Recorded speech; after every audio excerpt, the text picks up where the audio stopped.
एक वक्त था देश में जब करीब 200 जिलों में आजाद भारत का कानून नहीं चलता था। मतलब वहां एक पूरी की पूरी पैरेलल सरकार चलती थी। हाँ बिल्कुल। और उनकी अपनी एक अलग फौज थी, अपना टैक्स सिस्टम था। वही तो। और उनकी जो अदालतें थी ना, जिन्हें वो जन अदालत कहते थे, वहां कानून की किताबें नहीं बल्कि बंदूक की नाली फैसला करती थी। सीधे चौराहे पर फांसी दी जाती थी। सही बात है। वो एक बहुत ही डार्क फेस था हमारी हिस्ट्री का। लेकिन आज की तारीख है 19 मार्च 2026 और इन सोर्सेस पर आधारित इस गहरे विश्लेषण में ना हम एक ऐसे मुद्दे पर बात करने वाले हैं जो पिछले 7.5 सालों से इस देश के सीने पर एक नसूर की तरह था। मुझे याद आती है साल 2010 की एक स्टेटमेंट, जब भारत के उस वक्त के प्रधानमंत्री ने इस समस्या को देश की सबसे बड़ी आंतरिक सुरक्षा चुनौती बताया था। और उस वक्त ये था भी, नेपाल के बॉर्डर से लेकर साउथ इंडिया तक पूरा एक लाल रंग का कॉरिडोर बन चुका था। Exactly, red corridor.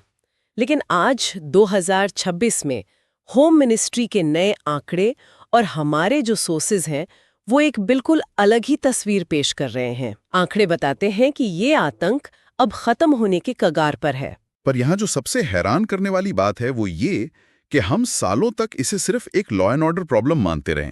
ये हमारा सबसे बड़ा ब्लाइंड स्पॉट था। अच्छा, लॉ एंड ऑर्डर क्यों नहीं था ये? क्योंकि देखिए, किसी भी आतंकी या क्रांतिकारी नेटवर्क का जो उत्थान और पतन होता है ना, वो सिर्फ घटनाओं का एक रैंडम क्रम नहीं होता। इनकी जड़ें समाज की गहरी सच्चाइयों में, आर्थिक विषमताओं में होती हैं।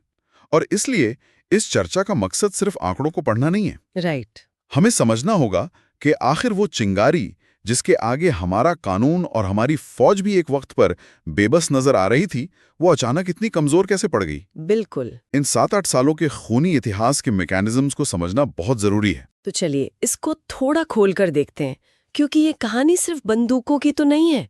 इस समस्या के अंत को समझने के लिए हमें उस आग को समझना होगा जो 1967 में वेस्ट बंगाल के दार्जिलिंग जिला के एक छोटे से गांव नक्सलबारी से शुरू हुई थी। हाँ, नक्सलबारी से ही ये पूरा मूवमेंट अपना नाम लेता है। एग्जैक्टली। अगर इन हिस्टोरिकल सोर्सेस को ध्यान से पढ़ा जाए ना, तो मैं सोच रही थी वहाँ की स्थिति को समझने के लिए एक बहुत बेहतरीन एनालॉजी दिमाग में आती है। नक्सलिज्म का ये पूरा जो ढांचा था वो किसी अमरबेल की तरह था, मतलब पैरासिटिक वाइन। अमरबेल, वाह, ये बहुत सटीक कंपैरिजन है ना? क्योंकि अमरबेल की अपनी कोई जड़ नहीं होती, वो किसी हरे भरे पेड़ पर लिपट जाती है और उसी का पोषण चूसकर जिंदा रहती है। यहाँ वो पेड़ थे हमारे देश के पिछड़ी किसान और आदिवासी, और अमरबेल थी वो रेडिकल आइडियोलॉजी जिसने उनकी मजबूरी को अपना आहार बना लिया। ये पैरासिटिक वाइन वाली एनोलॉजी इस मूवमेंट के शुरुआती दौर को परफेक्ट तरीके से समझाती है। 1960s के उस दौर में नक्सलबारी गांव के जो किसान और आदिवासी थे, वो जमींदारों के कर्जे तले पूरी तरह दबे हुए थे। एक तरह से बिना सेफ्टी वाल्व वाले प्रेशर कुकर जैसी हालत थी उनकी। बिल्कुल। उनकी जमीनें उनसे छीन ली गई थी, उन्हें अपने ही खेतों में गुलाम बनाकर रखा जा रहा था। उनके पास सिस्टम में गुहार लगाने का कोई रास्ता ही नहीं बचा था। और ऐसे में चारू मजूमदार और कानू सान्याल जैसे कम्युनिस्ट नेता वहां आते हैं। और उन्होंने इन परेशान किसानों को एक नई दिशा दी, राइट? हाँ, उन्होंने सिखाया कि ये जो कानून है और ये जो सरकार है, ये सिर्फ अमीरों को बचाने के लिए बनी है। अगर अपना हक चाहिए तो वो कानून की किताबों से नहीं मिलेगा, वो बंदूक से छीनना पड़ेगा। प्रेरणा चाइना के कम्युनिस्ट लीडर माओ जेडोंग की थी, जिनका वो मशहूर डायलॉग था कि सत्ता बंदूक की नाली से निकलती है। वही इनका गाइडिंग प्रिंसिपल बन गया था। हमारे सोर्सेज जिक्र करते हैं 25 मई 1967 के उस दिन का, जब नक्सलबारी गांव में किसान और पुलिस के बीच एक भयानक झड़प होती है और 11 लोग मारे जाते हैं। और यही वो दिन था जब प्रैक्टिकली नक्सलिज्म का जन्म हुआ। हाँ, और इसीलिए इनको नक्सलाइट्स कहा जाने लगा। इनका मकसद बेसिकली लोकतंत्र को उखाड़ फेंकना और उसकी जगह कम्युनिस्ट रूल लाना था। और फिर इन्होंने एक नारा दिया, जल जंगल जमीन। इस एक नारे ने इस आग को बिहार, झारखंड, उड़ीसा, छत्तीसगढ़ और आंध्र प्रदेश तक फैला दिया। यहाँ इस मैकेनिज्म को ध्यान से समझना जरूरी है। आखिर एक छोटे से गांव का किसान विद्रोह पूरे देश के आदिवासी इलाकों का सबसे बड़ा आक्रामक मूवमेंट बन कैसे गया? राइट, वही मैं भी सोच रही थी, इतनी जल्दी आग कैसे फैली? इसकी सफलता का मैं कारण यही जंग, जंगल, जमीन का कॉन्सेप्ट था। ये सिर्फ 3 शब्द नहीं थे, आदिवासी समाज के लिए उनका जंगल ना सिर्फ एक भौगोलिक स्थान नहीं होता, वो उनकी आइडेंटिटी होती है, उनका अस्तित्व होती है। राइट, मतलब अगर जंगल छीना तो उनकी पहचान छीन ली। एग्जैक्टली। जब किसी आदिवासी से उसका जंगल छीना जाता है तो वो अपना रोजगार ही नहीं बल्कि सब कुछ खो देता है। नक्सली नेताओं ने इसी गुस्से और हेल्पलेसनेस को हथियार बना लिया। उन्होंने बाहर से आई एक सियासी आइडियोलॉजी को आदिवासियों के सर्वाइवल की लड़ाई के साथ मिक्स कर दिया। लोगों को लगा कि ये उनकी आज़ादी की लड़ाई है। लेकिन इन सोर्सेस को पढ़ते हुए एक पॉइंट पर आकर कहानी बहुत ही अजीब मोड़ लेती है। जो आग किसानों के हक और सर्वाइवल के लिए शुरू हुई थी, वो 1990s और 2000s तक आते आते एक हेविली आर्म्ड पैरेलल सरकार में बदल चुकी थी। ये उनका गोल्डन एरा था। हाँ, 2000s के अर्ली सालों में उनकी ताकत अपने पीक पर थी। पर यहाँ मैं थोड़ा पुशबैक करना चाहती हूँ, खासकर उन लोगों की सोच पर जो आज भी इसे किसान आंदोलन मानते हैं। मतलब लाठियों और हंसिये से शुरू हुआ एक आंदोलन अचानक AK-47, IED बॉम्ब्स और रॉकेट लॉन्चर्स तक कैसे पहुंच गया? इनका सोर्स ऑफ सप्लाई क्या था? क्योंकि आम किसानों के पास तो ये वेपन्स नहीं होते ना। ये एक बहुत वैलिड सवाल है। इसका जवाब इस मूवमेंट के डेंजरस एवोल्यूशन में छुपा है। जैसे जैसे ये मूवमेंट बड़ा हुआ, इसका स्ट्रक्चर किसी कॉर्पोरेट क्राइम सिंडिकेट या मिलिट्री ऑर्गेनाइजेशन जैसा हो गया। अच्छा। हाँ, 2004 का साल इसमें सबसे अहम था, जब दो सबसे बड़े नक्सली ग्रुप्स PWG यानी पीपल्स वॉर ग्रुप और MCC यानी माओइस्ट कम्युनिस्ट सेंटर, उन्होंने आपस में हाथ मिला लिया। ओह, तो उन्होंने मर्ज करके CPI माओइस्ट बनाया, राइट? बिल्कुल। और इन्होंने मिलकर अपनी खुद की एक औपचारिक फौज खड़ी की, जिसे PLGA नाम दिया गया, पीपल्स लिबरेशन गुरिल्ला आर्मी। अब हथियार आने के मुख्य रूप से दो रास्ते थे। पहला, इन सोर्सेस के मुताबिक नेपाल बॉर्डर के रास्ते से एक बड़ा आर्म्स स्मगलिंग नेटवर्क बन चुका था। वहां से डायरेक्ट ऑटोमेटिक वेपन्स आते थे। बाप रे। और दूसरा रास्ता? दूसरा रास्ता शायद सबसे दर्दनाक था। वो था हमारे ही पुलिस स्टेशंस और सिक्योरिटी फोर्सेस के कैंप्स पर हमला करके उनकी राइफल्स और एम्यूनिशंस लूट लेना। मतलब एक तरह से इन्होंने वायलेंस की अपनी एक पूरी इकोनॉमी खड़ी कर ली थी। देश के 600 में से 200 जिलों में इनका सीधा खौफ था। छत्तीसगढ़ का बस्तर इलाका इनकी कैपिटल बन चुका था। वहां सरकार की या पुलिस की कोई एंट्री ही नहीं थी, उनका अपना दबदबा था। इनका तरीका बड़ा सिस्टमैटिक था। गांव में बने स्कूल, हॉस्पिटल और पक्की सड़कें तोड़ दी जाती थीं। सड़कें इसलिए तोड़ी जाती थी ताकि पुलिस की गाड़ियां ना आ सकें। नहीं, बल्कि खौफ का मैकेनिज्म था।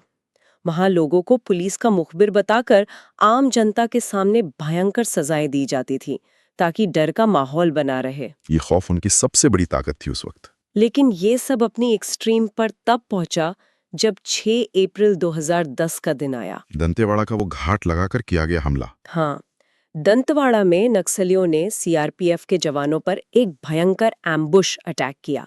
उस एक दिन में हमारे 76 जवान शहीद हुए थे। आजाद भारत के इतिहास में सुरक्षा बलों पर हुआ ये सबसे बड़ा हमला था। पूरा देश इस खबर से हिल गया था। ये एक ऐसी घटना थी जिसने पूरे देश के कलेक्टिव कॉन्शियंस पर एक बहुत गहरा घाव छोड़ा। बिल्कुल। इन सोर्सेस को देखें तो पता चलता है कि इस हमले के बाद से सब कुछ बदल गया। अगर हम इसको बड़े पैमाने पर देखें तो दंतेवाड़ा का यह हमला नक्सलियों के लिए एक स्ट्रेटेजिक टर्निंग पॉइंट और उनकी सबसे भयानक भूल दोनों साबित हुआ। भूल कैसे? उन्हें तो लगा होगा उन्होंने जीत हासिल की है। उनकी टॉप लीडरशिप को लगा कि उन्होंने इंडियन स्टेट को अपनी सबसे बड़ी ताकत दिखाई है और इस मैसिव कैजुअलिटी से सरकार डर जाएगी और पीछे हट जाएगी। लेकिन वास्तव में इस हमले ने एक इनविजिबल थ्रेशहोल्ड क्रॉस कर दिया था। मतलब उन्होंने लक्ष्मण रेखा पार कर दी थी। एग्जैक्टली। इसने भारत सरकार को इस सच्चाई से रूबरू कराया कि अब इस समस्या को लोकल पुलिस या स्टेट लेवल फोर्सेस के भरोसे नहीं छोड़ा जा सकता। एक फुल स्केल वॉर अब जरूरी हो चुकी थी। स्टेट की जो एक टॉलरेंस लिमिट होती है ना, वो खत्म हो चुकी थी। और इसी घटना के बाद सरकार की स्ट्रैटेजी में एक पूरा 180 डिग्री का शिफ्ट आता है। अब तक जो लड़ाई सिर्फ थक चुकी लोकल पुलिस लड़ रही थी, अब उसमें सिस्टम की पूरी ताकत झोंक दी गई। और गोली चलाना काफी नहीं है। सही बात है, गोली से आप आइडियोलॉजी नहीं मार सकते। हाँ, सर्जरी से आप शरीर का ट्यूमर तो निकाल सकते हो, लेकिन पेशेंट की पूरी रिकवरी के लिए मेडिसिन यानी विकास और इंफ्रास्ट्रक्चर भी उतनी ही जरूरी है। यहाँ से शुरू होती है सरकार की दोहरी रणनीति, यानी 2-pronged स्ट्रैटेजी। गोली और विकास दोनों का एक साथ इस्तेमाल। तो पहले उस सर्जरी वाले हिस्से के मैकेनिज्म्स को समझते हैं, क्योंकि बिना सुरक्षा के विकास करना वहां संभव ही नहीं था। सरकार ने लगातार 3 मेजर ऑपरेशंस चलाए। ओके। 2009 से 2010 के दौरान ऑपरेशन ग्रीन हंट चलाया गया, जो एक ऑल आउट ऑफेंसिव था। इंडियन गवर्नमेंट ने पहली बार सीआरपीएफ के साथ साथ स्पेशली ट्रेन्ड कोबरा कमांडोज को जंगलों में उतारा। कोबरा कमांडोज तो जंगल वॉरफेयर में एक्सपर्ट होते हैं ना? बिल्कुल। अब कोबरा फोर्स नॉर्मल पुलिस नहीं थी। ये वो कमांडोज थे जिन्हें नक्सलियों की ही तरह गुरिल्ला टैक्टिक्स में महारत हासिल थी। इन्होंने नक्सलियों को उन्हीं के इलाके में जाकर काउंटर करना शुरू किया। फिर 2017 आते आते एक नया पॉलिसी शिफ्ट दिखता है। मोदी सरकार समाधान डॉक्ट्रिन लेकर आती है। जब मैं इन सोर्सेज में समाधान की डिटेल्स पढ़ रही थी तो ये साफ दिखा कि ये अब सिर्फ बंदूक की लड़ाई नहीं रह गई थी। ये एक डेटा ड्रिवन मॉडर्न वॉरफेयर बन चुकी थी। हाँ, इसमें स्मार्ट लीडरशिप और एक्शनेबल इंटेलिजेंस पर जोर था। साथ ही ड्रोन्स का इस्तेमाल भी शुरू हुआ। पर इस डॉक्ट्रिन का जो सबसे खतरनाक प्रहार था वो था इनके फंडिंग नेटवर्क्स पर, क्योंकि किसी भी फौज को चलने के लिए पैसा चाहिए होता है और इनका पैसा आता था एक्सटॉर्शन से। तेंदुपत्ता तोड़ने वाले कॉन्ट्रैक्टर्स, इलीगल माइनिंग करने वाले माफिया और रोड बनाने वाले ठेकेदारों से वसूली की जाती थी। और सरकार ने सिस्टमैटिकली इन वसूली के चैनल्स को ब्लॉक करना शुरू कर दिया। ये उनकी कमर तोड़ने जैसा था। बिल्कुल। और उसके बाद आए रीसेंट ऑपरेशंस। हाँ, अगर हम बिल्कुल रीसेंट टाइम्स की बात करें, यानी 2024 से लेकर 2026 के दौरान चलाए गए ऑपरेशन प्रहार और ऑपरेशन कगार। इस दौरान फोर्सेज उन इलाकों में घुसी जहां पहले जाना नामुमकिन माना जाता था, जैसे कि अबुजमत का जंगल। अबुजमान, वहां तो शायद सूरज की रोशनी भी नहीं पहुंचती जमीन तक। एग्जैक्टली। अबुजमत की भौगोलिक स्थिति ऐसी है कि ये छत्तीसगढ़ और महाराष्ट्र के बॉर्डर पर एक बेहद घना और अनजान इलाका है। हैरात की बात यह है कि आजादी के बाद से कभी इस इलाके का ठीक से नक्शा यानी सर्वे तक नहीं हो पाया था। वही तो वजह थी कि नक्सलियों के सबसे बड़े कमांडर्स और उनके ट्रेनिंग कैंप्स वहां इतने बेखौफ चलते थे। पर इन नए ऑपरेशंस में फोर्सेज ने एडवांस्ड सैटेलाइट्स और ड्रोन्स का जबरदस्त इस्तेमाल किया। ड्रोन्स ने उस अनजान जंगल की उन जगहों को मैप किया जहां पहले इंसान का पहुंचना मुश्किल था। और इस प्रिसाइज इंटेलिजेंस की वजह से कई टॉप लीडर्स ढेर कर दिए गए। तो ये तो हो गई सर्जरी, लेकिन इस डीप डाइव का सबसे इंटरेस्टिंग हिस्सा वो मेडिसिन है जिसने इस पैरासिटिकल वाइन की जड़ ही काट दी। वही सबसे जरूरी हिस्सा है इस कहानी का, है ना? क्योंकि एक्सपर्ट सर्कल्स में एक बात बड़ी आम कही जाती है कि आप किसी इंसान को गोली से मार सकते हैं पर उसके आइडियाज को नहीं। नक्सलियों की सबसे बड़ी ताकत आदिवासियों का वो ब्रेन वॉशिंग नेटवर्क था, जिसमें उन्हें बताया जाता था कि सिस्टम उनका सबसे बड़ा दुश्मन है। लेकिन सरकार ने इस बार एक नई ट्रिक अपनाई, विकास की। हाँ, इन सोर्सेज में बड़ा क्लियर लिखा है कि जहां भी सीआरपीएफ अपना कैंप लगाती थी उसके अगले ही दिन वहां बुलडोजर और रोड रोलर्स पहुंच जाते थे। तेजी से पक्की सड़कें बनने लगती थी वहां। इन सड़कों का जो रणनीतिक महत्व है ना, उसको समझना जरूरी है। सड़क का मतलब सिर्फ आवाजाही थोड़ी होता है। जब घने जंगल के बीच से सड़क निकलती है तो वो जंगल के उस कवर को खत्म कर देती है जिसका सहारा लेकर गरिल्ला फाइटर्स छुपते हैं। राइट, वो छुपने की जगह ही छीन लेती है। बिल्कुल। और सड़क बनने से फोर्सेस की मूवमेंट तेजी से हो सकती है। और सबसे बड़ी बात, सड़क के रास्ते गांव में स्टेट यानी कानून वापस लौट आता है। एक वक्त था जब गांव के लोग पुलिस की वर्दी देखकर भाग जाते थे, लेकिन अब उन्हीं गांवों में मोबाइल टावर्स लगने शुरू हो गए। ये मोबाइल टावर्स और विकास के काम ही असल गेम चेंजर थे। आप सोचकर देखिए ना, जंगल के बीच में एकलव्य मॉडल रेजिडेंशियल स्कूल्स खोले जा रहे हैं। एक आदिवासी बच्चा जिसके हाथ में कुछ साल बाद उन्होंने बंदूक थमा देनी थी, वो अब इन स्कूल्स में पढ़ने लगा। उसका पूरा भविष्य ही बदल गया। वही तो, गांव में लोगों के बैंक अकाउंट्स खुल गए, गैस सिलेंडर्स पहुंचने लगे और सबसे जरूरी चीज, इंटरनेट चलने लगा। जब बाहर की दुनिया का सच उन मोबाइल स्क्रीन्स पर आने लगा तो नक्सलियों का बनाया हुआ वो ब्रेन वॉशिंग का नैरेटिव, वो झूठा प्रोपेगेंडा अपने आप बिखरने लगा। उन्हें नए रिक्रूट्स मिलने बंद हो गए। और इस सब के ऊपर आई एक बहुत ही स्मार्ट सरेंडर पॉलिसी। हाँ, वो कैश और नौकरी वाली स्कीम। सरकार ने नक्सलियों पर सीधा ऑफर दिया कि अगर वो हथियार डालकर मेन स्ट्रीम में वापस आते हैं तो उन्हें जेल में सड़ने के बजाय आर्थिक मदद और नौकरी दी जाएगी। लोगों ने मौत के बदले जिंदगी और विकास को चुनना शुरू कर दिया। तो जब उस पेड़ को यानी उस आदिवासी समाज को सरकार की तरफ से पोषण, शिक्षा और सुविधाएं मिलने लगीं, तो वो जो अमरबेल थी, वो जो नक्सल आइडियोलॉजी थी, वो अपने आप भूखी मरने लगी। लोगों को अपने हक मांगने के लिए अब बंदूक की जरूरत नहीं थी, उन्हें एक कंस्ट्रक्टिव रास्ता मिल चुका था। ये एक बहुत बड़ा पैराडाइम शिफ्ट था। तो इन सब तथ्यों को समझने के बाद मेरे दिमाग में एक बेसिक सवाल आता है। अगर इस सर्जरी और मेडिसिन दोनों ने अपना अपना काम कर दिया है, तो क्या आज 19 मार्च 2026 को ये माना जाए कि पेशेंट पूरी तरह ठीक हो चुका है? क्या 100% नक्सल फ्री इंडिया का जो दावा है वो सच में अचीव हो चुका है, या ये बस आंकड़ों की कोई जगलिंग है? इन सोर्सेज में मौजूद होम मिनिस्ट्री के डेटा पर अगर निष्पक्ष रूप से गौर किया जाए तो तस्वीर बहुत उम्मीद जगाने वाली जरूर है। 2010 में जो रेड कॉरिडोर 200 से ज्यादा जिलों पर फैला था, आज 2026 में वो सिमटकर सिर्फ 10 से 15 जिलों तक रह गया है। वाह, मतलब ड्रास्टिकली कम हुआ है। बहुत ज्यादा। और सबसे बड़ा इंडिकेटर होती है वायलेंस यानी हिंसा। आज हिंसा की घटनाओं में लगभग 85 से 90% तक की मैसिव गिरावट आई है। ये सफलता कोई आंकड़ों का खेल नहीं है, ये एक ग्राउंड रियलिटी है। लेकिन एक छोटा सा बट यहाँ जरूर आता है, राइट? हाँ, बट जरूर है, ये अभी 100% खत्म नहीं हुआ है। आज एक आखिरी स्ट्रॉन्ग होल्ड बचा है जिसे ट्री जंक्शन कहा जाता है। ये छत्तीसगढ़ के बस्तर, सुकमा, बीजापुर और दंतेवाड़ा इलाके, उसके अलावा महाराष्ट्र के गढ़चिरौली बॉर्डर और झारखंड उड़ीसा के कुछ सीमावर्ती इलाकों का एक कॉम्प्लेक्स जोन है। यहाँ अब नक्सलियों की कोई विशाल आर्मी नहीं बची है, बल्कि छोटे छोटे स्प्लिंटर ग्रुप्स बचे हैं। और उन स्प्लिंटर ग्रुप्स की जो सच्चाई है वो इन रिपोर्ट्स में बहुत क्लियरली आती है। आज के वक्त में ये ग्रुप्स ना तो क्रांति की बातें करते हैं, ना आइडियोलॉजी की। ये हफ्ता वसूली यानी एक्सटॉर्शन गैंग्स की तरह ज्यादा बिहेव करते हैं। उनका मकसद अब सिर्फ पैसा बनाना रह गया है। वही। और इनकी जो ओरिजिनल टॉप लीडरशिप थी, जिसमें बड़े वैचारिक नेता थे, वो पिछले 1 दशक में या तो फोर्सेस ने ढेर कर दिए हैं या उम्र के उस पड़ाव पर हैं जहां वो एक्टिव ऑपरेशंस चला ही नहीं सकते। और सबसे बड़ा फैक्टर मेरी समझ से है नई जनरेशन का बदलाव। नई जनरेशन का रोल बहुत क्रूशियल है इसमें।